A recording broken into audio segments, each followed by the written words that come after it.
ತಿಳಿದು ಬದುಕ್ಬೇಕು ಆಕ್ಚುಲಿ ಸಂಸಾರಕ್ಕೆ. ಅದು ಅವ್ರವ್ರ ತಿಳುವಳಿಕೆ ಮೇಲೆ ಬಿಟ್ಟಿದ್ದು. ಬಟ್ ಎವ್ರಿ ಡೇ ಅನುಮಾನ ಪಟ್ಬಿಟ್ಟು ಅವ್ರಿಗೆ ಕಿರಿಕಿರಿ ಮಾಡ್ತಾ ಇದ್ರೆ ಅಂದ್ರೆ ನಿಮ್ಮಲ್ಲಿ ಒಂದು ಭೂತ ಇರುತ್ತೆ, ಸೆಲ್ಫ್ ಜಡ್ಜ್ಮೆಂಟ್ ಮಾಡ್ತಾ ಹೋಗ್ತೀರಿ. ಸ್ನೇಹಿತರೆ, ವೆಲ್ಕಮ್ ಬ್ಯಾಕ್. ನೀವು ನೋಡ್ತಿದ್ರ ಜೈ ಮೋಟಿವೇಶನ್ ಸ್ಪೀಕರ್ ಯೂಟ್ಯೂಬ್ ಚಾನಲ್. ಇವತ್ತಿನ ಕಂಟೆಂಟ್ ಏನು ಅಂತ ಹೇಳಿದ್ರೆ, ನೀವು ಇಷ್ಟಪಟ್ಟಂತ ವ್ಯಕ್ತಿಗಳಿಗೆ ಯಾವುದೇ ಕಾರಣಕ್ಕೂ ಈ 3 ತಪ್ಪು ಕೆಲಸ ಮಾಡಬೇಡಿ. ಒಂದು ಸಲ ಏನಾದ್ರೂ ನೀವು ಅಪ್ಪಿತಪ್ಪಿ ನೀವು 3 ತಪ್ಪು ಕೆಲಸ ಮಾಡ್ಬಿಟ್ರೆ ಜೀವನ ಪರ್ಯಂತ ಅವ್ರ ಪ್ರೀತಿನ ಕಳ್ಕೊತೀರಾ. ಏನು ಅಂತ ಒಂದೊಂದೇ ನೋಡ್ತಾ ಬರೋಣ. ಫಸ್ಟ್ ಟೈಮ್ ಚಾನಲ್ ನೋಡ್ತಾ ಇದ್ರೆ ಅಥವಾ ವಿಡಿಯೋ ನೋಡ್ತಾ ಇದ್ರೆ ಸಬ್ಸ್ಕ್ರೈಬ್ ಮಾಡಿ, ಸಪೋರ್ಟ್ ಮಾಡಿ. ಅಂಡ್ ಇದೇ ತರದ ವಿಡಿಯೋಗಳು ಸಿಗ್ತಾ ಹೋಗುತ್ತೆ. ಕೌನ್ಸಿಲಿಂಗ್ ಬೇಕು ಅಂದ್ರೆ, ನಿಮ್ಮ ರಿಲೇಶನ್ಶಿಪ್ ಪ್ರಾಬ್ಲಮ್ ಆಗಿದೆ, ಕೌನ್ಸಿಲಿಂಗ್ ಬೇಕು ಅಂದ್ರೆ ಸ್ಕ್ರೀನ್ ಮೇಲೆ ನಂಬರ್ ಕೊಟ್ಟಿರ್ತೀನಿ, ಕಾಂಟ್ಯಾಕ್ಟ್ ಮಾಡಿ. ಬಟ್ ಫೀಸ್ ಇರುತ್ತೆ, ಫ್ರೀ ಇರಲ್ಲ, ನೆನಪಿರ್ಲಿ. ಅಂಡ್ ವಿಡಿಯೋ ಕೊನೆ ತನಕ ನೋಡ್ತಾ ಹೋಗಿ, ಒಂದು ಕ್ಲಾರಿಟಿ, ಒಂದು ಒಳ್ಳೆ ಇನ್ಫಾರ್ಮೇಶನ್. ಸೊ ನನ್ನ ಇಂಟೆನ್ಷನ್, ವಿಡಿಯೋಗಳ ಇಂಟೆನ್ಷನ್ ಅಂದ್ರೆ ನಿಮ್ಮ ಫ್ಯಾಮಿಲಿ, ನಿಮ್ಮ ಒಂದು ಲವ್ ರಿಲೇಶನ್ಶಿಪ್, ಫ್ರೆಂಡ್ಶಿಪ್ ರಿಲೇಶನ್ಶಿಪ್ ಅದೆಲ್ಲ ಚೆನ್ನಾಗಿರ್ಲಿ ಅನ್ನೋ ಇಂಟೆನ್ಷನ್ ಇಂದ ವಿಡಿಯೋ ಮಾಡ್ತಿರೋದು. ಹಾಳಾಗಿ ಹೋಗ್ಬಿಡ್ಲಿ, ಅವ್ರು ಕೆಟ್ಟ ಹೋಗ್ಲಿ ಅಂತ ನಾನು ಯಾವುದೇ ಕಾರಣಕ್ಕೂ ಮಾಡ್ತಿಲ್ಲ. ಅದರಿಂದ ನಂಗೆ ಏನೂ ಸಿಗೋದು ಇಲ್ಲ. ಓಕೆ, ಲೈಕ್ಸ್ಗೋಸ್ಕರ, ಕಮೆಂಟ್ಸ್ಗೋಸ್ಕರ ಮಾಡ್ತಿಲ್ಲ. ಬಟ್ ಎಲ್ಲೋ ಒಂದು ರೈಟ್ ಇನ್ಫಾರ್ಮೇಶನ್ ಕೊಡೋಣ ಅಂತ ನಾನು ವಿಡಿಯೋ ಮಾಡ್ತಾ ಇರೋದು. ಫಸ್ಟ್ ಒಂದು ಏನಂತ ಹೇಳಿದ್ರೆ, ಸುಮ್ಮನೆ ಯಾವುದೇ ಕಾರಣಕ್ಕೂ ಅನುಮಾನ ಪಡಕ್ ಹೋಗ್ಬೇಡಿ. ಯಾವಾಗ ನೀವು ನಿಮ್ಮ ಸಂಗಾತಿಗಳ ಮೇಲೆ ಅನುಮಾನ ಪಡಕ್ ಶುರು ಮಾಡ್ತೀರಾ ಅಂದ್ರೆ, ಲೈಕ್ ಏನಂದ್ರೆ ನಿಮ್ಮಲ್ಲಿ ಒಂದು ಭೂತ ಇರುತ್ತೆ, ಸೆಲ್ಫ್ ಜಡ್ಜ್ಮೆಂಟ್ ಮಾಡ್ತಾ ಹೋಗ್ತೀರಿ. ಲೈಕ್ ಹೊರಗಡೆ ಎಲ್ಲೋ ಒಂದ್ ಕಡೆ ನೀವು ಕೆಲ್ಸಕ್ಕೆ ಹೋಗ್ತೀರಿ, ಅವ್ರ ಹಂಗ ಇದ್ದಾರ ಇಲ್ಲೋ ಅನ್ನೋ ಚೆಕ್ ಮಾಡಿ. ಚೆಕ್ ಮಾಡೋದು ಕ್ರಾಸ್ ವೆರಿಫಿಕೇಶನ್ ಆಕ್ಚುಲಿ. ಬಟ್ ಅನುಮಾನ ಪಡೋದು ಬೇರೆ. ಎಷ್ಟೋ ಜನ ಏನ್ ಮಾಡ್ತಾರೆ, ಅನುಮಾನ ಪಡಕ್ ಶುರು ಮಾಡ್ಬಿಡ್ತಾರೆ. ಅದರಿಂದ ಏನಾಗತ್ತೆ, ಜೊತೆಗಿರೋರ ಮನಸ್ಥಿತಿಗೆ ತುಂಬಾ ಕಿರಿಕಿರಿ ಆಗ್ಲಿಕ್ಕೆ ಶುರು ಆಗತ್ತೆ. ಸಪೋಸ್ ಅವರು ಕ್ರಾಸ್ ವೆರಿಫಿಕೇಶನ್ ಅಲ್ಲಿ ಸಿಕ್ಕಾಕೊಂಡ್ರು ಕೂಡ ಅಥವಾ ಹಂಗಿದ್ರು ಕೂಡ ತಿಳಿ ಹೇಳಿ ಲೈಕ್ ಅವ್ರು ತಿಳಿ ಹೇಳ್ಬಿಟ್ಟು ಬದಲಾವಣೆ ಮಾಡಕ್ ಟ್ರೈ ಮಾಡಿ. ಬಟ್ ಎವ್ರಿ ಡೇ ಅನುಮಾನ ಪಟ್ಬಿಟ್ಟು ಅವ್ರಿಗೆ ಕಿರಿಕಿರಿ ಮಾಡ್ತಾ ಇದ್ರೆ ನಿಮ್ಮನ್ನ ಬಿಟ್ಟು ಹೋಗುವಂತ ಸಾಧ್ಯತೆಗಳು ತುಂಬಾ ಇರುತ್ತೆ. ಅಲ್ಲಿ ಬಿಟ್ಟು ಹೋಗದೆ ಹೋದ್ರು ಮನ್ಸಲ್ಲಿ ನಿಮಗೆ ಜಾಗ ಇರಲ್ಲ. ನಿಮ್ ಬಗ್ಗೆ ತುಂಬಾ ಕೇವಲ ತಿಳ್ಕೊತಾನೆ. ನಾನು ಹೇಳ್ತಿರೋದು ಹೆಣ್ಣಾಗಿರ್ಬೋದು, ಗಂಡಾಗಿರ್ಬೋದು. ಇದು ಮನುಷ್ಯನ ಸಹಜವಾಗಿರ್ತಕ್ಕಂಥ ಒಂದು ಗುಣ ಇದೆ ಆಕ್ಚುಲಿ, ನಾನು ಹೇಳಕ್ ಹೊರಟಿರೋದು. ಅದಕ್ಕೋಸ್ಕರ ಅನುಮಾನ ಪಡಕ್ ಹೋಗ್ಬೇಡಿ. ಈ ಕೆಲವ್ರು ಹೆಂಗೆ ಅಂದ್ರೆ, ಗಂಡು ಮಕ್ಳು ಹೊರಗಡೆ ಹೋಗ್ತಿದಂಗೆ ಹೆಂಡತಿರು ಹೊರಗೆ ಏನ್ ಮಾಡ್ಕೊಂಡ್ ಬರ್ತಾರೆ ಏನೋ, ಅಫೇರ್ ಇದೆಯೇನೋ, ಅದು ಬೇಡ ಆಕ್ಚುಲಿ. ಗಂಡ್ಮಕ್ಳು ಹೊರಗಡೆ ಹೋಗಿ ಬಂದ್ರೆ ತಾನೇ ದುಡಿಮೆ. ನೀವ್ ಬೇಕಾದ್ರೆ ಡೌಟ್ಸ್ ಇದೆಯಾ ನಿಮ್ಗೆ, ನೀವು ಅದನ್ನ ತಿಳ್ಕೊಳ್ಳಿ, ಫಸ್ಟ್ ಕನ್ಫರ್ಮ್ ಮಾಡ್ಕೊಳ್ಳಿ. ಸಾಕ್ಷಿ ಸಮೇತವಾಗಿ ಕುತ್ಕೊಂಡು ಮಾತಾಡಿ, ಸರಿಪಡಿಸ್ಕೊಳ್ಳಿ. ಕೆಲವ್ರು ಬಿಡಿ, ನೀವೇನ್ ಸಾಕ್ಷಿ ಕೊಟ್ರು ಇದ್ರು ನನಗಿರೋದೇ ಹಂಗೆ, ಬದಲಾಗ ನೋಡಿ ಏನು ಮಾಡಕ್ಕಾಗಲ್ಲ. ತಿಳಿದು ಬದುಕ್ಬೇಕು ಆಕ್ಚುಲಿ ಸಂಸಾರಕ್ಕೆ. ಅದು ಅವ್ರವ್ರ ತಿಳುವಳಿಕೆ ಮೇಲೆ ಬಿಟ್ಟಿದ್ದು. ಬಟ್ ಸುಮ್ನೆ ಅನುಮಾನ ಪಟ್ಬಿಟ್ರೆ ಅವ್ರು ಹಂಗಿಲ್ಲ ಅಂದ್ರೂ ಕೂಡ ಒಂದು ನೀವು ಅನುಮಾನ ಮಾಡ್ತಾ ಅವ್ರ ಮೈಂಡ್ ಚೇಂಜ್ ಮಾಡ್ದಂಗ ಆಗತ್ತೆ ಆಕ್ಚುಲಿ. ಹೇಳಿ ಹಿಂಗೂ ಹೇಳ್ತಿದಾರೆ, ಹಂಗೂ ಹೇಳ್ತಿದಾರೆ, ಮಾಡ್ಬಿಡ ಇದು ಬಂದ್ಬಿಡತ್ತೆ. ಸೊ ಹಂಗೆ ಹೇಳಕ್ ಹೋಗ್ಬೇಡಿ. ಆಕ್ಚುಲಿ ಮಾಡೋ ತಪ್ಪು ಆತರ ಅಫೇರ್ಗಳು. ಬಟ್ ನಾನು ಹೇಳ್ತಿರೋದೇನಂದ್ರೆ, ಸುಮ್ನೆ ಅವ್ರಿಗೆ ಕಿರಿಕಿರಿ ಕೊಡೋದ್ಕಿಂತ ಒಂದು ಕ್ಲಾರಿಟಿ ಇದೆಯಾ ಇಲ್ಲ ಚೆಕ್ ಮಾಡ್ಕೊಂಡು ಆಮೇಲೆ ಮಾತಾಡಿ. ನಿಮ್ ಪ್ರೀತಿ ಬಗ್ಗೆ ಮಾತಾಡಿ. ನೀವ್ ಎಲ್ಲದಕ್ಕಿಂತ ಹೆಚ್ಚೆ ಕೂಲ್ ಆಗಿರಿ, ಹೆಣ್ಣಾಗಿರ್ಬೋದು, ಗಂಡಾಗಿರ್ಬೋದು. ಅಂಡ್ ಸೆಕೆಂಡ್ ಪಾಯಿಂಟ್ ಏನಂದ್ರೆ, ಈಗೋ ಮೈಂಡೆಡ್ ಬೇಡ.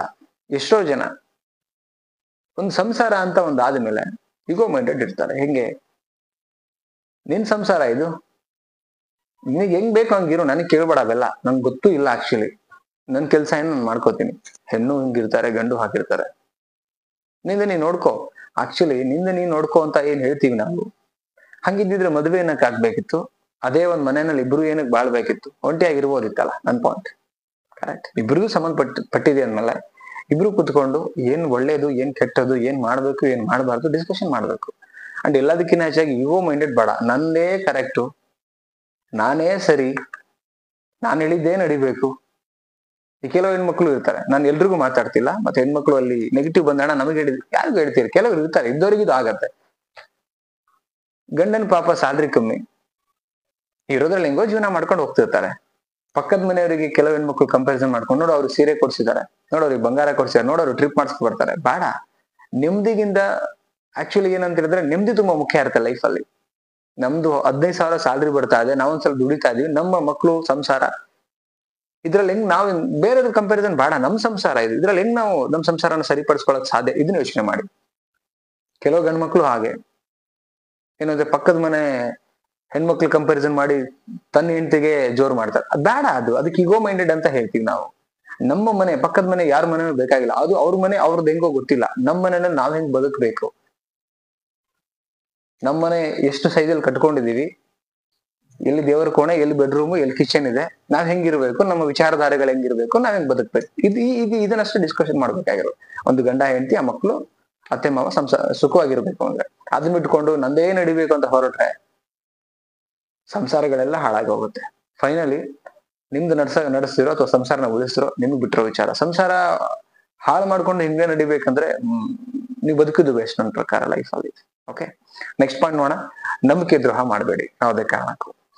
ಜೊತೆಗಿರೋದು ನಂಬಿಕೆ ದ್ರೋಹ ಯಾವುದೇ ಕಾರಣಕ್ಕೆ ಮಾಡಬೇಡಿ. ಅದ್ ಮಾಡೋದ್ರಿಂದ ಏನಾಗತ್ತೆ, ಜೀವನ ಪರ್ಯಂತ ಏನ್ ಜೊತೆಗಿರ್ಬೇಕು ಅಂತ ಅನ್ಕೊಂಡಿದಿರಲ್ಲ ಆ ವ್ಯಕ್ತಿ ಒಟ್ಟಿಗೆ, ಅವ್ರು ಹೆಂಗ್ ನಿಮ್ ಜೊತೆಗೆ ಆ ನಂಬಿಕೆ ಇಟ್ಕೊಂಡಿರೋಕ್ ಸಾಧ್ಯ? ಒಂದು ಸಲ ನಿಮ್ ನಂಬಿಕೆ ಕಳ್ಕೊಂಡ್ಮೇಲೆ ಜೀವನ ಪರ್ಯಂತ ನಿಮ್ ಜೊತೆಗೆ ಹೇಗೆ ಹೆಜ್ಜೆ ಹಾಕ್ಬೇಕು ಅವರು?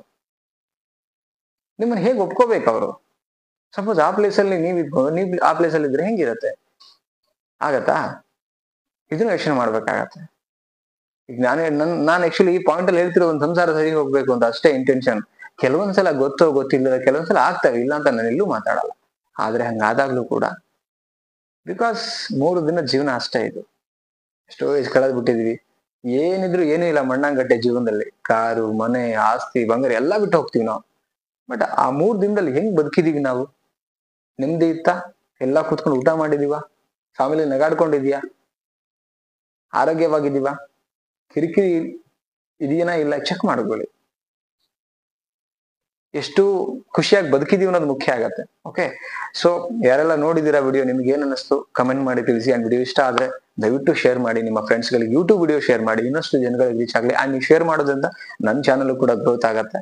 ಅಗೇನ್ ವಿಡಿಯೋ ಮಾಡ್ಬೇಕನ್ನೋ ಒಂದು ಮನಸ್ಥಿತಿ ಇನ್ನೂ ಚೆನ್ನಾಗಿ ಆಗ್ತಾ ಹೋಗುತ್ತೆ. ಓಕೆ, ಅಂಡ್ ಕೌನ್ಸಿಲಿಂಗ್ ಬೇಕಂದ್ರೆ ಕಾಂಟ್ಯಾಕ್ಟ್ ಮಾಡಿ, ಸ್ಕ್ರೀನ್ ಮೇಲೆ ನಂಬರ್ ಕೊಟ್ಟಿರ್ತೀನಿ. ಅಂಡ್ ಸಬ್ಸ್ಕ್ರೈಬ್ ಮಾಡಿ, ಸಪೋರ್ಟ್ ಮಾಡಿ. ಮತ್ತೊಂದು ಟಾಪಿಕ್ ಅಲ್ಲಿ ಸಿಗ್ತೀನಿ. ನಮಸ್ತೆ.